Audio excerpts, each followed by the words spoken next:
মুরগিকে যদি ডিমের প্রোডাকশন বাড়াতে চান তাহলে মুরগির জন্য এভাবে খিচুড়ি রান্না করুন, ঠিক আছে। তো এখানে আমি দিয়েছি হলো চাউল আর হচ্ছে ডাউল, শাক, লাউ, মূলা, তারপরে মূলা পাতা, লাউয়ের শাক সব কিছু একসাথে মিক্স করে, আর হচ্ছে আমি হলুদের গুঁড়া, লবণ সব কিছু দিয়ে একদম সুন্দর মতো একটা খিচুড়ি রান্না করছি। খালি তেল দেই নাই, আর হচ্ছে সব দিছি।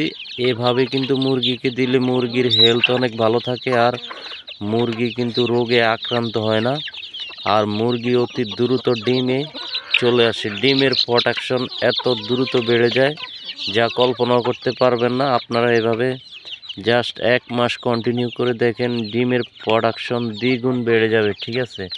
তো আমার এখানে কিন্তু আমি নিজেই রেজাল্ট পাইছি। তো আপনারা কিন্তু এভাবে ট্রাই করে দেখেন।